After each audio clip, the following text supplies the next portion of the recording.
www.attableek.com, the reviver of Iman. Alhamdulillahi wa kafa wa salamun ala ibadihi allazina astafa خصوصا على أفضلهم وخاتم النبيين محمد الأمين وعلى آله وصحبه أجمعين. أما بعد فأعوذ بالله من الشيطان الرجيم. بسم الله الرحمن الرحيم. والذين يمسكون بالكتاب وأقاموا الصلاة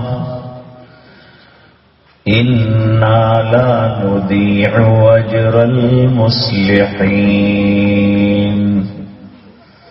صدق الله العظيم. اللهم صل على سيدنا محمد وعلى آل سيدنا محمد وبارك وسلم.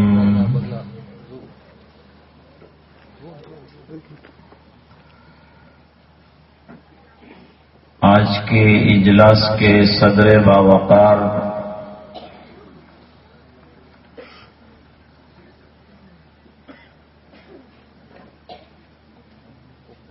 اور نائب صدر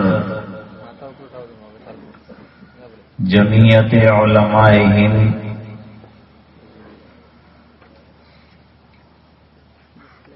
اور مدیر مکرم جامعہ حسینیہ شری وردن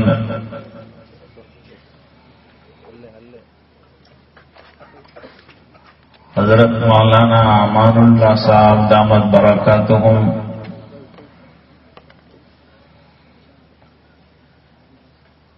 دیگر شہنشین پر تشریف فرما علماء اور حاضرین مجلس،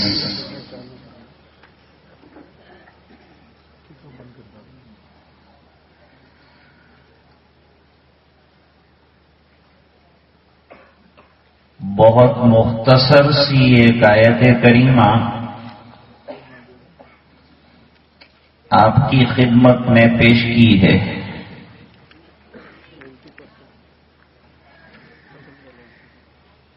یہ آیت مبارکہ اصل میں تو اتری ہے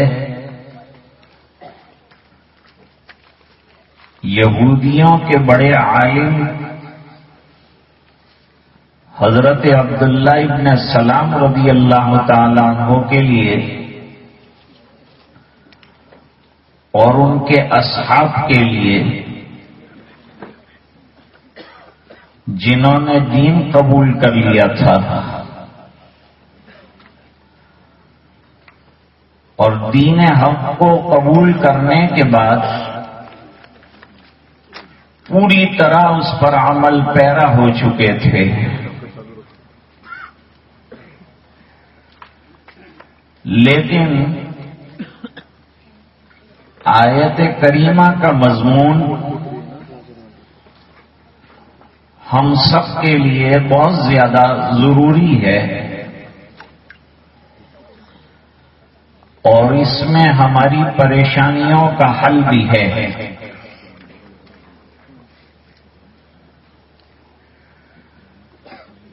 آیت میں دو چیزیں بیان کی گئی ہیں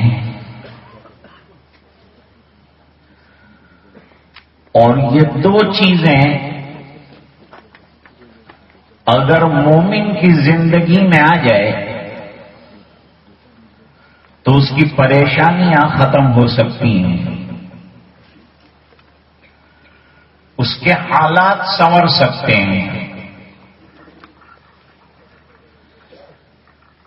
لیکن ضرورت ہے کہ ان دو نعمتوں کو زندگی میں عملی بنایا جائے اور لایا جائے۔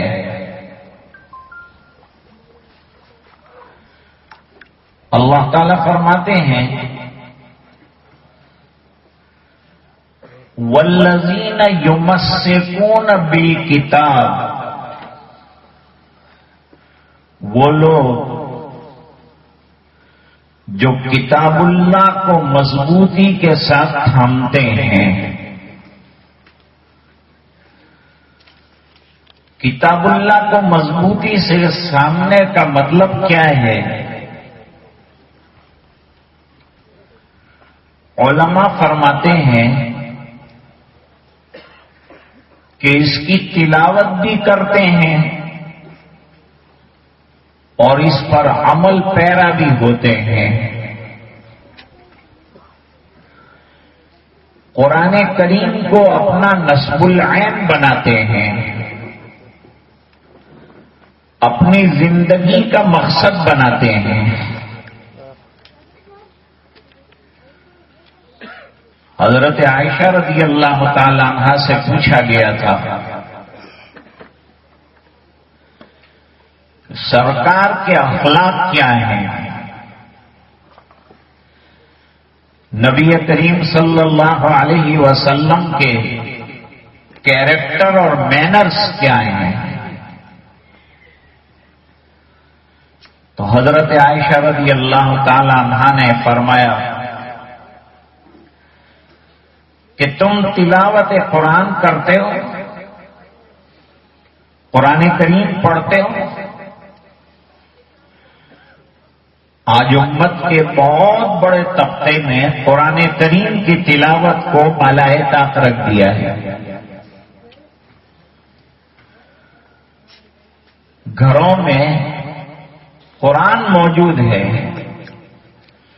لیکن گھر تلاوت سے بالکل خالی ہیں۔ سال گزر جاتا ہے اور قرآن کریم کی تلاوت نہیں کرتے۔ شاذ اور نادر کسی کی موت واقع ہو گئی یا کوئی مکان دکان کا افتتاح ہوا تو برائے نام قرآن کریم پڑھ لیا جاتا ہے۔ حالانکہ قرآن کریم کی تلاوت پر گھروں میں رحمتوں کے نزول کا وعدہ کیا گیا ہے۔ حدیث شریف میں واقعہ بیان کیا ہے کہ حضرت اسید ابن حضیر رضی اللہ تعالی عنہ رات کو اپنی تہجد کی نماز پڑھ رہے تھے۔ ایک طرف بچے کو سلایا تھا اور دوسری طرف اللہ کی راستے کی محنت کے لیے گھوڑا باندھا تھا۔ یہ محنت بھی ہم سے چھوٹتی جا رہی ہے اور جتنی یہ محنت چھوٹتی جائے گی اتنے حالات آتے جائیں گے، پریشانیاں آتی جائے گی، الجھنیں بڑھتی جائے گی، لوگوں کا ہم پر غلبہ ہوتا جائے گا۔ ہم عمل کریں گے اور دعوت دیں گے تو انشاءاللہ کسی کا غلبہ ہمارے اوپر نہیں ہو سکتا۔ ایمان اور اعمال صالحہ کے ساتھ زندگی گزارنے والوں پر دوسروں کا غلبہ نہیں ہوتا۔ اللہ تعالیٰ قرآن میں فرماتے ہیں وَلَا تَهِنُوا وَلَا تَحْزَنُوا وَأَنْتُمُ الْأَعْلَوْنَ إِن كُنتُم مُّؤْمِنِينَ۔ مت رنجو ملال رکھو، مت غمگین ہو، اپنے حالات کا رونا بھی مت رو، بلکہ یہ کرو کہ پکے ایمان والے بن جاؤ تو ہم تمہیں غلبہ عطا کریں گے۔ پکے ایمان پر غلبے کا وعدہ کیا گیا ہے، اور یہ وعدہ بھی ظاہری بات ہے کہ کسی انسان کا وعدہ نہیں ہے، اللہ رب العزت کا وعدہ ہے۔ تو حضرت اسید ابن حضیر رضی اللہ تعالیٰ عنہ مصلی بچھا کر نماز پڑھ رہے ہیں۔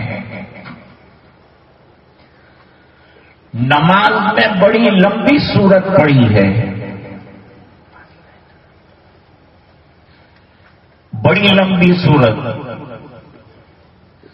صحابہ کرام تہجد میں کافی لمبی قرات کرتے تھے، آج ہم مختصر قرات والی نماز تلاش کرتے ہیں۔ سلسلہ جاری تھا، رات کٹ رہی تھی، رات گزر رہی تھی،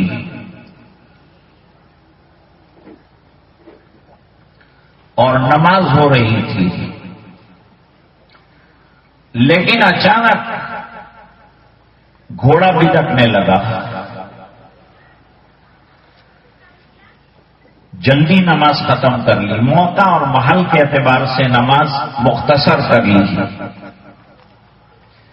وقت کی نزاکت کو دیکھا جائے گا، اس نزاکت کو دیکھ کر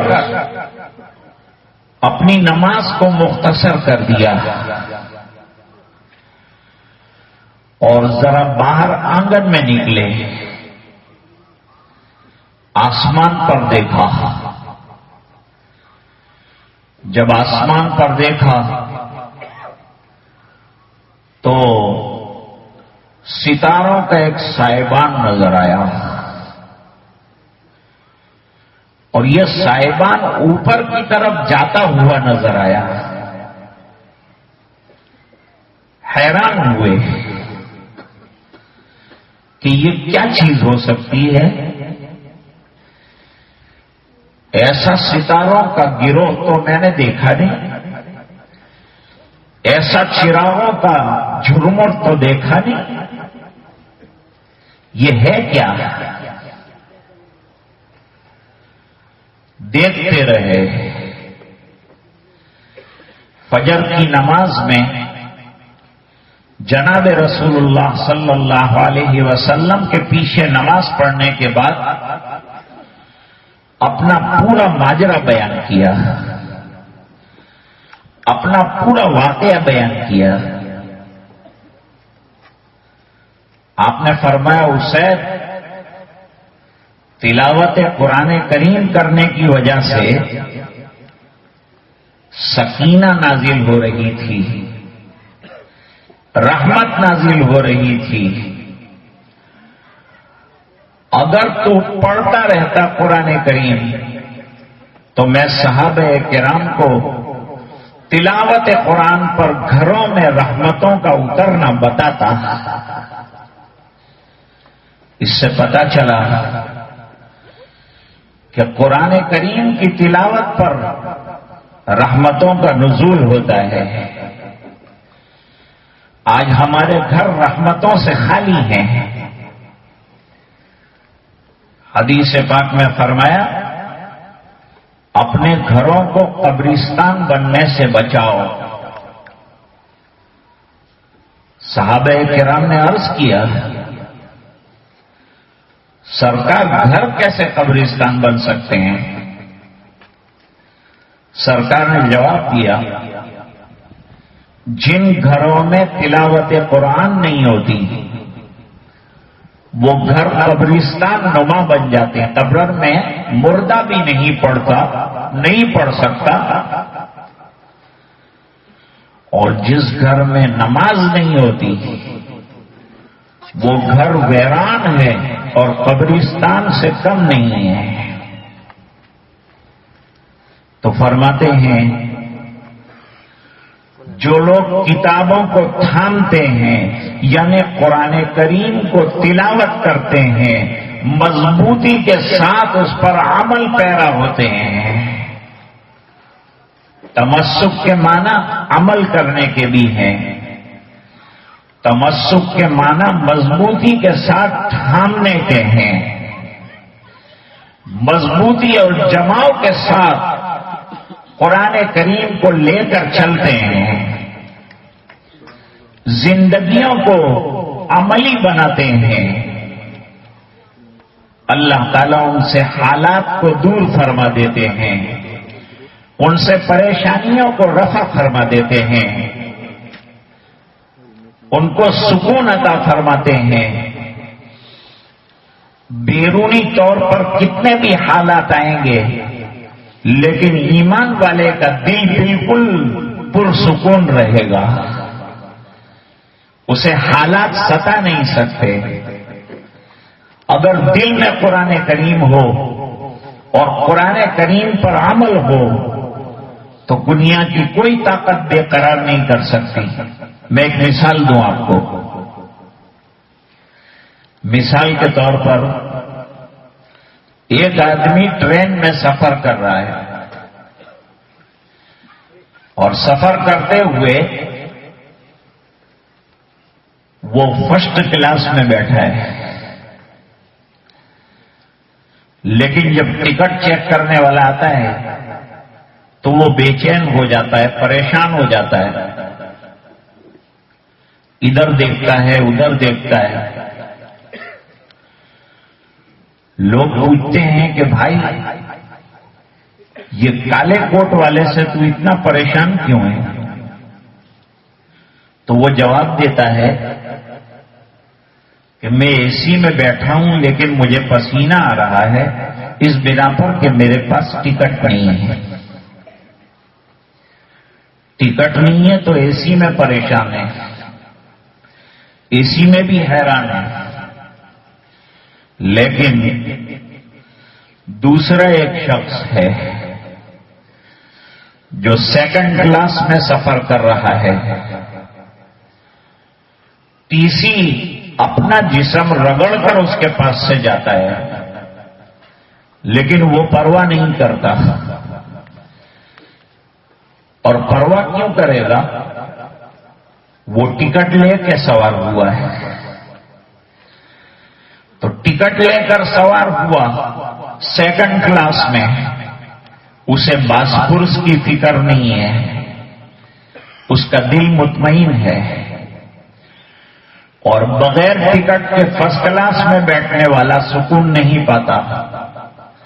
بالکل اسی طرح ایمان کا ٹکٹ جن لوگوں کے پاس ہوگا اللہ تعالیٰ انہیں سکون عطا فرمائیں گے، انہیں راحت عطا فرمائیں گے، ان کے دل کو ایک قرار ہوتا ہے، ان کے دل کو ایک سکون ہوتا ہے۔ ایک بزرگ نے بہت اچھی مثال دی۔ ہم پریشانی کی بات کرتے ہیں، ہم بہت پریشان ہیں، دنیا بہت پریشان ہے، اور مختلف پریشانیوں کا تذکرہ کرتے ہیں۔ لیکن آپ نے دیکھا ہوگا مین روڈ کے اوپر جہاں 4 راستے آتے ہیں وہاں پولیس کو کھڑا کرتے ہیں، پولیس ٹریفک کو کنٹرول کرتا ہے، پولیس ٹریفک کو کنٹرول کرتا ہے۔ لیکن جب چوراہے سے پولیس چلا جاتا ہے تو چاروں طرف کا ٹریفک ایک جگہ پر آ کر جام ہو جاتا ہے۔ جیسے پولیس چوراہے سے جاتی ہے اور ٹریفک جام ہو جاتا ہے، بالکل اسی طرح ایمان والے کو دنیا کے چوراہے پر پولیس بنا کر رکھا گیا تھا، وہ اپنی جگہ سے ہٹ گئی تو دنیا کا ٹریفک جام ہوا ہے۔ اگر ہم اپنی جگہ پر آ جائیں، ہم اپنی چول میں صحیح بیٹھ جائیں، کوئی ہمارا کچھ بھی نہیں بگاڑ سکتا. لیکن ضرورت اس بات کی ہے کہ ہم دین پر پوری طرح سے دائم ہو جائیں، پوری طرح سے قائم ہو جائیں. والذین یمسکون بالکتاب، جو لوگ قرآن کریم پر پوری طرح سے عامل ہیں. اور عامل کب ہوگا؟ جب قرآن کریم کو سمجھے گا، جب قرآن کریم کو پڑھے گا، جب قرآن کریم کے معانی سے واقف ہوگا، اس کے احکام سے واقف ہوگا، تب جا کر اس کے لیے قرآن کریم پر عمل کرنا آسان ہوگا. ظاہری بات ہے کہ ہم میں سے ایک بڑا طبقہ وہ ہے جس کو قرآن کریم کیا کہتا ہے یہ بھی پتہ نہیں ہے. کتنے ایسے لوگ مل جائیں گے جن کو یہ پتہ نہیں ہے کہ قرآن کریم میں آیات مبارکہ کتنی ہے.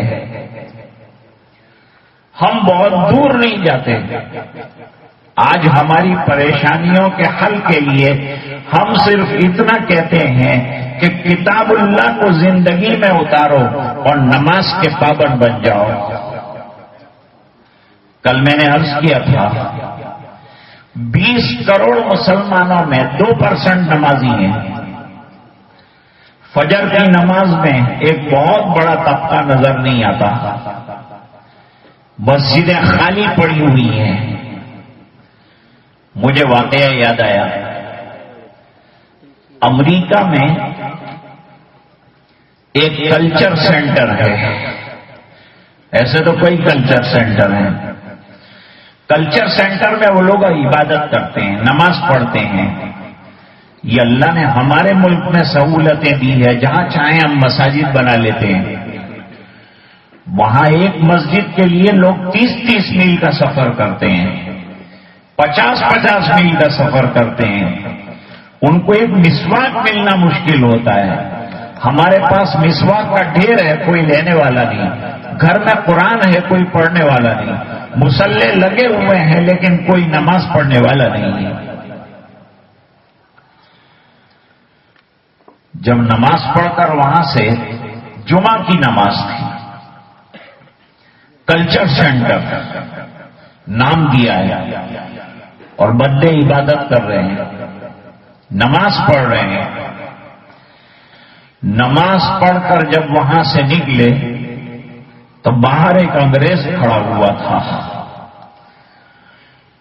اس انگریز نے سوال کیا کہ اتنا بڑا کراؤڈ کیا ہے؟ کہاں سے نکلا اتنا بڑا کراؤڈ؟ جواب دیا کہ یہ جمعہ کی نماز پڑھ کے نکلے ہیں. تو وہ انگریز نے سوال کیا کہ مسلمانوں کے یہاں تو 5 وقت نماز ہوتی ہے. دوستو، آج حال یہ ہے کہ پوری دنیا ہمارے لٹریچر کو پڑھ رہی ہے، اسلام کو پڑھ رہی ہے، اسلام کو اسٹڈی کر رہی ہے، لیکن مسلمان خود اسٹڈی نہیں کرتا. خود اپنی کتاب سے ناواقف ہے، اپنے مذہب سے ناواقف ہے، احکام سے ناواقف ہے، مسائل سے ناواقف ہے. لوگ کہتے ہیں امریکہ نے سازش کی تو یوں ہوا، فلان نے سازش کی تو یوں ہوا.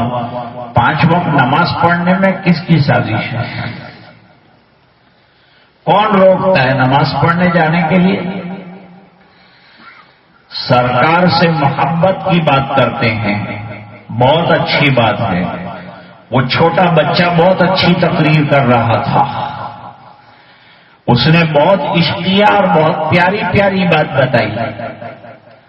کیا عمدہ بات کہی کہ نبی نبی کہتے ہیں، ہم جھوم جاتے ہیں، وقت آتا ہے تو گھوم جاتے ہیں. لیکن حقیقت یہ ہے کہ جب کسی سے محبت ہوتی ہے تو محبت کا اثر نظر آنا چاہیے. جیسے ایک شرابی ناپاک شراب کے چند قطرے اور چند گھونٹ پی لیتا ہے تو اس کے چہرے پر اس کا اثر نظر آتا ہے، اس کی آنکھوں میں اس کا اثر نظر آتا ہے، اس کی زبان لڑکھڑاتی ہے، لوگ کہتے ہیں پیا ہوا ہے، اس کے قدم لڑکھڑاتے ہیں، اس کے جسم سے ظاہر ہوتا ہے کہ اس نے شراب پی ہے. جن لوگوں نے شراب محبت رسول پی ہوئی ہے ان کی زندگی میں بھی کوئی تو تاثر آنا چاہیے، کوئی تو فرق آنا چاہیے. ہاشم املا صاحب کرکٹر ہیں، کروڑوں لوگ ان کو دیکھتے ہیں اور کروڑ ہاں کروڑ ان کے چاہنے والے ہیں.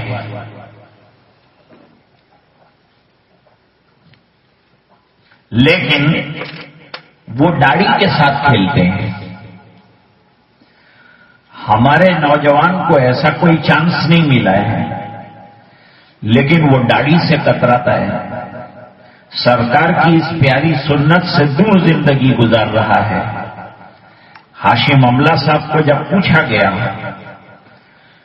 کہ آپ کو شرم محسوس ہوتی ہوگی جب لاکھوں لڑکیاں آپ کو دیکھ رہی ہوتی ہیں اور آپ میدان میں آتے ہیں تو آپ کی داڑھی ہوتی ہے،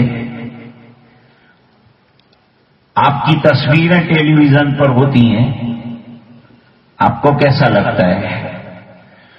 انہوں نے کہا کہ میں اللہ کا شکر ادا کرتا ہوں کہ اللہ نے مجھے سنت پر عمل کرنے کی توفیق دی ہے.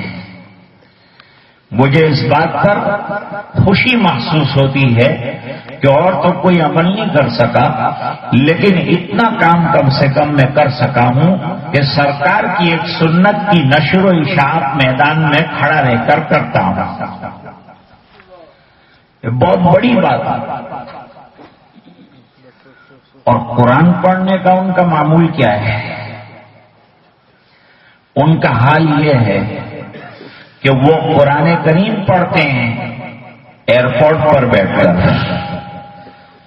جب لوگ آٹوگراف لکھ رہے ہوتے ہیں، دستخطیں دے رہے ہوتے ہیں، اپنے فوٹو کھینچوا رہے ہوتے ہیں، ایسے وقت میں وہ اللہ کا بندہ ایئرپورٹ کی مسجد میں قرآن پڑھ رہا ہوتا ہے. دوستوں، کامیابی یوں نہیں ملتی اور حالات یوں ختم نہیں ہوتے. اتنی بڑی پوسٹ پر پہنچنے کے بعد نہ داڑھی رکاوٹ بن رہی ہے نہ نماز رکاوٹ بن رہی ہے. آج ضرورت ہے کہ ہم اپنی زندگی میں دین کو داخل کریں. ایک بات تو یہ ہو گئی، اب کلچر سینٹر سے جب لوگ نماز پڑھ کے نکلے تو وہاں انگریز جو ہے اس نے ایک سوال کر دیا. سوال یہ تھا کہ بھائی مسلمانوں کے یہاں تو 5 وقت کی نماز ہوتی ہے، ایک نماز یہ لوگ فجر میں بھی پڑھتے ہیں، اس نماز کا حال کیا ہے؟ اس نماز میں کیا ہوتا ہے؟ یعنی کتنے لوگ نماز پڑھنے آتے ہیں؟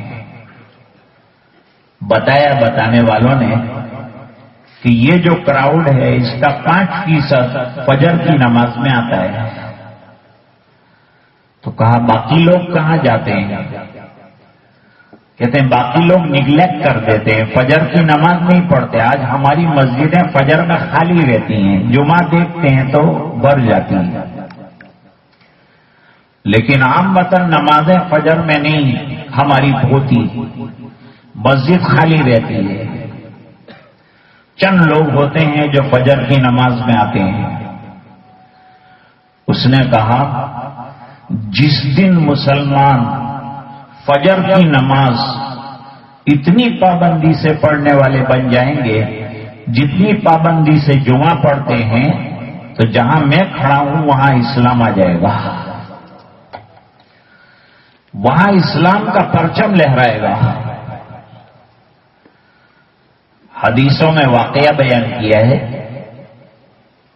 امام بخاری رحمت اللہ علیہ نے بھی بیان فرمایا۔ امام بخاری رحمت اللہ علیہ فرماتے ہیں کہ ایک جگہ جنگ لڑ کر فوج واپس جا رہی ہے، رات کا وقت ہو گیا اور رات کو نگرانی کی ضرورت ہے کہ کوئی چوکیداری کرے فوج کی۔ سرکار نے اعلان کیا، کوئی ہے جو چوکیداری کرے گا؟ کوئی ہے جو رات کو جاگے گا؟ پہاڑ کے سائے میں فوج لیٹی ہوئی ہے، ان کی چوکیداری کون کرے گا؟ دو صحابہ کرام کھڑے ہو گئے، دو صحابہ کرام نے نام لکھوائے، سرکار ہم دونوں یہ فریضہ انجام دیں گے، یہ بڑا فضیلت کا کام ہے کہ اللہ کے راستے کی محنت کرنے والوں کی چوکیداری کرنا، ان کے لیے رات جاگنا۔ وہ سو جائیں گے، دن کو کام کریں گے، یہ رات کو کام کرے گا، رات کو جاگے گا اور پوری اسلامی فوج کی نگرانی کرے گا۔ فرماتے ہیں کہ یہ دو حضرات پہاڑ کی چوٹی پر کھڑے ہو گئے، رات کا وقت ہے، اندھیرا سنسان ہے چاروں طرف، اور اس کے دوران دونوں نے مشورہ کیا، دیکھو کیسے نماز کے عاشق ہیں، نماز کے کیسے مت والے ہیں۔ اللہ تعالیٰ فرماتے ہیں جو نمازوں کے پابند ہیں اور اپنی اصلاح کرنے والے ہیں، ہم ان کی محنتوں کو ضائع نہیں کریں گے، ان کو دنیا میں بھی دیں گے، آخرت میں بھی دیں گے، کامیابی بھی عطا کریں گے۔ دونوں نے مشورہ کیا، مشورہ اس طرح کا ہوا کہ ہم میں سے ایک نماز میں کھڑا ہو جائے، نماز پڑھے، تاکہ رات کی نماز جو ہم روزانہ پڑھتے ہیں وہ چھوٹ نہ جائے، تو رات کی تہجد ادا کریں گے۔ 12 بج چکا ہے تو میں تہجد کے لیے کھڑا ہو جاتا ہوں اور تو نگرانی کے لیے بیٹھ جا۔ وہ نگرانی کے لیے بیٹھ گئے۔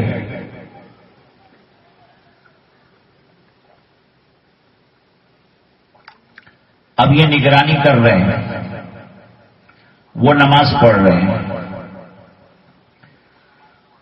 طویل نماز ہو گئی، اچانک ایک تیر آیا، کمر میں لگا، نماز پڑھنے والے صحابی کو۔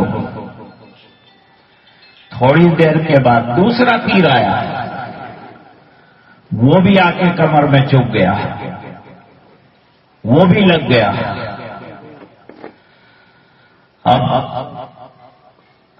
خون بہنے لگا۔ یہ بیٹھنے والے ساتھی کو اندازہ ہوا کہ کوئی بات ہوئی ہے، کوئی سنسناہٹ کی آواز آئی، لہذا یہ ساتھی کو کہا، ہاتھ لگایا، اندازہ ہوا کہ یہ خون آلود ہو گیا ہے، تیر نے اس کو خون آلود کر دیا ہے، لیکن وہ اللہ کا بندہ اپنی نماز ختم نہیں کرتا، یہاں تک کہ اس نے جھنجھوڑا، اللہ کے بندے نماز ختم کر دیں اس بنا پر کہ تیرا جسم چھلنی ہو رہا ہے، تیری چادر خون آلود ہو گئی ہے، خون ریس رہا ہے، اس نے نماز ختم کر دی۔ کیا اچھا فیصلہ کیا، سرکار کے حکم پر بھی عمل ہوگا، اور اللہ کا حکم جو ہے فرض تو نہیں ہے تہجد، لیکن ذوق کی بات ہے۔ ذوق یہ ہے کہ میری تہجد نہ جائے، تو اللہ نے تہجد بھی عطا فرمائی، نماز تہجد پڑھ رہے ہیں، اور یہ ماجرا پیش آ گیا، نماز جلدی ختم کر دی۔ اللہ کے بندے تو نماز ختم نہیں کر رہا تھا، حالانکہ یہ سنگین حالات کہ تو خون کے اندر لت پت ہو چکا ہے، کیوں نماز ختم نہیں کر رہا تھا؟ کہ تو نے بہت جلدی نماز ختم کرا دی، میں نے جو سورت شروع کی تھی میری تمنا تھی کہ وہ پڑھتے پڑھتے میری جان نکل جاتی، لیکن میں وہ سورت پوری کر لیتا۔ یہ نمازوں کا جذبہ ہے۔ اگر اللہ کرے ایسا جذبہ ہمارے اندر بھی نمازوں کا آ جائے تو ہماری اصلاح ہو جائے گی، اور اصلاح والوں کو اجر دینے کا اللہ نے وعدہ فرمایا۔ اللہ تعالیٰ قرآن میں فرماتے ہیں وَاعْتَصِمُوا بِحَبْلِ اللَّهِ جَمِيعًا وَلَا تَفَرَّقُوا، اللہ کی رسی کو مضبوطی کے ساتھ تھامو، اور اللہ کی رسی سے مراد قرآن کریم ہے، اور مضبوطی سے تھامنے کا مطلب یہ ہے کہ اس پر عمل کیا جائے، اس کی تلاوت کی جائے۔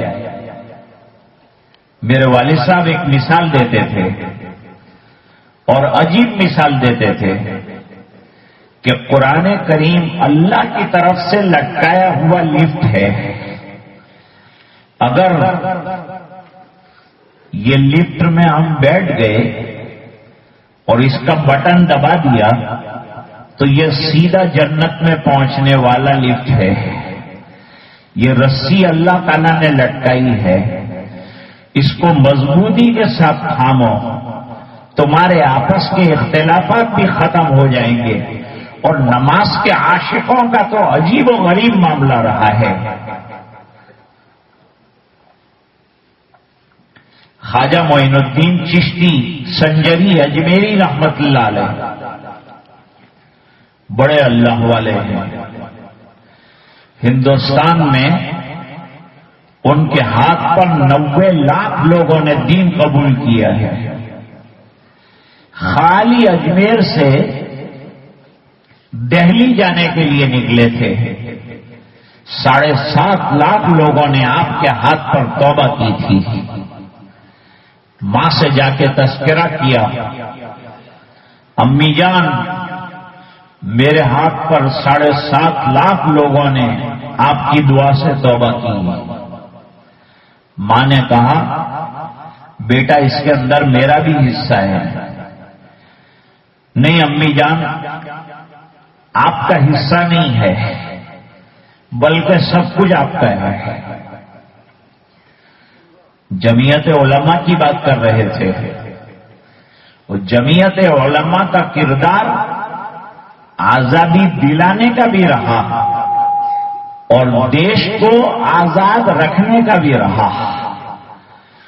جب جب آزادی پہ آنچ آئی جمعیت نے کام کیا، جب جب آزادی پر انگلی اٹھی جمعیت نے کام کیا۔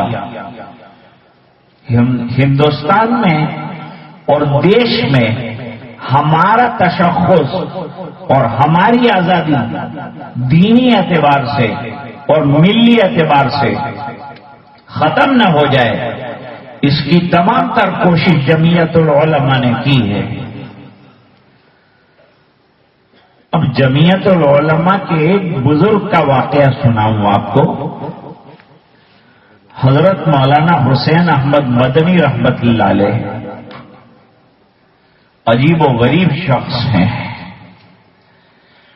آزادی کی جنگ میں پورا حصہ لیا، رات اور دن چلے، لیکن آزاد ہونے کے بعد جب منسٹری تقسیم ہونے لگی تو حضرت کو کہا گیا، حضرت کوئی بھی قلم دان لے لیں، کوئی بھی وزیر بن جائیں، آپ وزیر تعلیم بنیں، آپ وزیر خارجہ بنیں۔ حضرت نے فرمایا میں نے آزادی کی جنگ اللہ کے لیے لڑی ہے، لہذا عہدے تم کو مبارک، میں تو اپنے مدرسے کی پرانی چٹائیوں پر جا کر بیٹھ جاؤں گا اور وہی بچوں کو پڑھاؤں گا، یہ میرا مستقبل ہوگا، میں نے عہدوں کے لیے لڑائی نہیں لڑی ہے۔ حضرت مدنی رحمت اللہ علیہ کن اخلاق کے حامل ہیں؟ غلامان محمد کے اخلاق کیا ہیں؟ ذرا وہ معلوم کرو۔ آج ہمارے اخلاق بدترین ہیں، اس بنا پر لوگ ہماری طرف نہیں آتے۔ اگر ہمارے اندر وہ اخلاق آ جائیں جو ہمارے سرکار نے ہم کو سکھائے ہیں، پریشانیاں ختم ہو جائیں گی، لوگ آپ کی طرف آئیں گے، یہ بری نظروں سے دیکھنا چھوڑ دیں گے۔ ہم نے ابھی اخلاق پیش نہیں کیے ہیں قوم کے سامنے، دنیا کے سامنے۔ ہم سیرت کے سبق نہیں پڑھتے، ہم سرکار کی زندگی کو نہیں پڑھتے۔ اگر پڑھیں گے اور عمل کریں گے تو انشاءاللہ کوئی پریشانی نہیں ہے، حالات خود بخود چھٹتے ہوئے چلے جائیں گے۔ حضرت مدنی رحمت اللہ علیہ ٹرین میں بیٹھے ہیں اور ٹرین میں ایک انگریز بھی بیٹھا ہے، انگریزوں سے لڑائی ہے اور انگریز بیٹھا ہوا ہے۔ اتفاق سے اس کو ضرورت پیش آئی استنجا کی، وہ استنجا کے لیے گیا۔ جب اس نے واش روم کھولا ٹرین کا، بہت گندا تھا۔ نفاست اسلام نے سکھائی ہے، پاکیزگی اسلام نے سکھائی ہے۔ غیروں کے اندر جو صفائی آتی ہے نا، وہ تو کاروباری ہے، ضرورت کی ہے۔ اسلام نے تو مزاج ہی نظافت کا دیا ہے، اور ہمارے مودی جی نے کہا ہے کہ سوچھ بھارت ابھیان چلاؤ، سوچھ کر دو ہمارے دیش کو، گلیاں گلیاں سوچھ ہو جائے، پورا دیش چمکنے لگے، سوچھتا کا ابھیان چلاؤ۔ میرے نبی نے 1400 سال پہلے سوچھتا کا ابھیان چلایا، نظافت کا سبق پڑھایا، لیکن یوں بھی کہا کہ جہاں جسم بہت صاف کرتے ہو، گلیاں بہت صاف کرتے ہو، وہاں دل بھی صاف کر لو، وہاں دل کے بگاڑ کو بھی دور کرو، دل کے اندر انسانیت کا پریم لے آؤ، مانوتا کی محبت لے آؤ۔ تمہیں ضرورت ہے انسان بننے کی، بس کہ مشکل ہے ہر ایک کام کا آسان ہونا، آدمی کو بھی میسر نہیں انسان ہونا۔ 2 مرتبہ گیا، واپس آ کر بیٹھ گیا۔ اخلاق کس کو کہتے ہیں؟ سرکار نے بتایا، آج بھائی بھائی لڑ رہا ہے، تم میری مسجد میں نہیں آ سکتے، وہ ہماری مسجد میں نہیں آ سکتا، اور سرکار کی مسجد میں پیشاب کرنے والا بھی مسجد میں آ سکتا ہے۔ ایک بڑے میاں تھے، مسجد میں پیشاب آ گیا ان کو، مسجد بالکل کچی، میرے محبوب کی مسجد کچی تھی، لیکن میرے محبوب اور صحابہ کی نمازیں پکی تھی۔ آج ہماری مسجدیں انتہائی طور پر شاندار ہیں، لیکن نمازیں ہماری کچی ہیں۔ جس دن ہماری نمازیں بھی پکی ہو جائیں گی تو مسائل حل ہو جائیں گے۔ نماز مسائل کا حل ہے، قرآن مسائل کا حل ہے، اخلاق موجودہ حالات کا حل ہے۔ یاد رکھنا، آپ کتنی بھی محنت کر لو لیکن اگر اپنے اخلاق کو درست نہیں کیا تو بغیر اخلاق کی درستگی کے اس ملک میں ہمارا رہنا مشکل ہے۔ ہمیں اپنے اخلاق کو درست کرنا پڑے گا، ہمیں سیرت پڑھنی پڑے گی، ہمیں سرکار کے طریقوں پر اپنے آپ کو لانا پڑے گا۔ حضرت مدنی رحمت اللہ علیہ نے دیکھا کہ بیچارہ پریشان ہے۔ لڑائی انسان سے نہیں ہے، اس کی انسانیت سے نہیں ہے، لڑائی جو ہے اس کے اصولوں کے ساتھ ہے، انسان کے ساتھ نہیں ہے۔ وہ انسان، ہم بھی انسان، اس کی ضرورتیں ہماری بھی ضرورتیں ہیں۔ سید عطا اللہ شاہ بخاری رحمت اللہ علیہ دسترخوان پر کھانے کے لیے بیٹھے۔ آج کوشش ہو رہی ہے کہ دلتوں کو ہم لے کے چلیں۔ اسلام نے تو تعلیم دی ہے، جمعیت بھی کہتی ہے، جمعیت العلماء والے بھی کہتے ہیں کہ پسماندہ قوموں کو ساتھ لے کر چلو، ان کے گلے میں ہاتھ ڈالو، ان سے پیار کرو، ان سے پریم کرو، ان کے ساتھ کھڑے رہو۔ یہ اسلام کی تعلیم ہے، یہ تعلیمات اسلامیہ کے اندر داخل ہے، کوئی نئی بات نہیں کہہ رہے ہیں، اور عملی طور پر موجود ہے یہ چیزیں۔ سید عطا اللہ شاہ بخاری رحمت اللہ علیہ جنگ آزادی کے مرد میدان ہیں۔ کسی نے پوچھا تھا کہ حضرت زندگی کہاں گزاری؟ کہا کہ آدھی ریل میں اور آدھی جیل میں۔ دیش کی آزادی کے لیے آدھی زندگی جیل کے اندر گزار ڈالی اور آدھی زندگی سمجھانے کے لیے اس انسانیت کو ریل کے اندر گزار ڈالی۔ ہمارے مشائخ نے بڑی محنتیں کی ہیں۔ ابھی بات ہو رہی تھی کہ ایک دور تھا کہ جب آپ کے کوکن تک آنے کے لیے لوگ جو ہیں ٹیمپو میں ٹریول کرتے تھے، بسوں میں ٹریول کرتے تھے۔ یہ علماء کی محنت کا نتیجہ ہے، یہ ان کے خون جگر کا نتیجہ ہے کہ آج یہ ٹھاٹھیں مارتا ہوا سمندر نظر آتا ہے۔ آج یہ اتنا بڑا مجمع یہ علماء کی بات سننے کے لیے آمادہ ہے۔ یہ ایسے ہی نہیں ہو گیا۔ سید عطا اللہ شاہ بخاری تقریر کر کے آئے، آزادی کی تقریر، دسترخوان پر بیٹھے، کھانا چن رہا تھا، چننے والا کھا رہے تھے کھانے والے۔ سامنے نظر پڑی تو ایک بھنگی جو ہے کھڑا ہوا دیکھ رہا ہے۔ حضرت نے اس سے کہا بھائی تو بھی آجا میرے ساتھ بیٹھ جا، کھانا کھا لے۔ یہ ہے دلیت ایکتا، دلیتوں کو ساتھ لے کے چلنا ہے تو عملاً کرنا پڑے گا کام۔ یہ جو بڑے بڑے وزراء ایک دن ہریجن کے گھر میں جا کر بیٹھ کر کھاتے ہیں تو 2 مہینے پہلے وہ جھونپڑے میں تیاریاں کرتے ہیں، تب جا کے بیٹھتے ہیں۔ اور ہمارے حضرت نے اس کو دسترخوان پر بلایا، بلا تکلف کے بلایا کہ بھائی کھانے کے لیے آ جاؤ۔ اس نے کہا میں تو نیچی کاسٹ کا آدمی ہوں، اس وجہ سے میں نہیں آ سکتا، آپ کے ساتھ کھانا نہیں کھا سکتا۔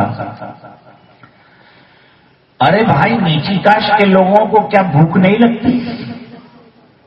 نہیں حضرت تو بھوک تو لگی ہے مجھے بھی، لیکن میرا سماج اجازت نہیں دیتا کہ میں آپ کے ساتھ بیٹھ سکوں، یہ سب بڑے لوگ بیٹھے ہیں، میں نیچی ککشا کا ہوں، اس بنا پر میں آپ کے ساتھ نہیں بیٹھ سکوں گا۔ زبانی جمع خرچ سے کام نہیں چلے گا دوستو، عمل کے میدان میں کودنا پڑے گا۔ میں مائک پر بولتا رہوں گا تو کام نہیں چلے گا، مجھے آپ کے بیچ میں آنا پڑے گا، کام کرنا پڑے گا۔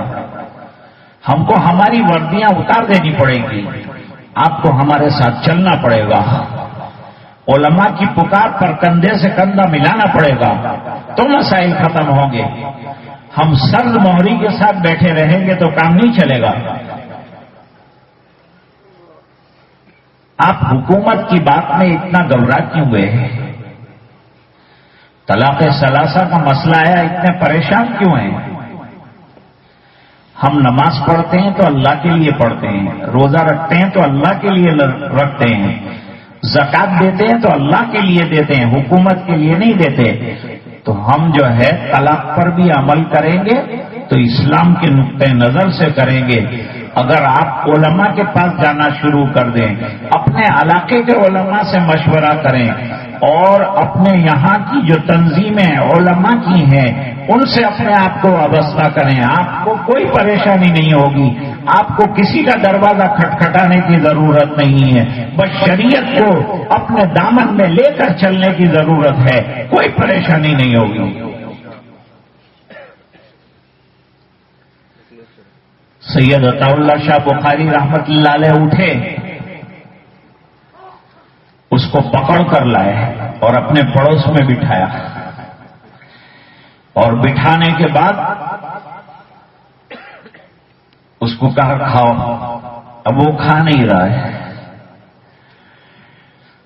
حضرت نے کہا کھاؤ، شرما رہا ہے۔ حضرت نے ایک لقمہ تیار کیا اور اپنے ہاتھوں سے اس کے منہ میں رکھا۔ وہ حیران ہو گیا، اس کی آنکھوں میں آنسو آ گئے۔ حضرت آپ نے یہ کیا کام کیا؟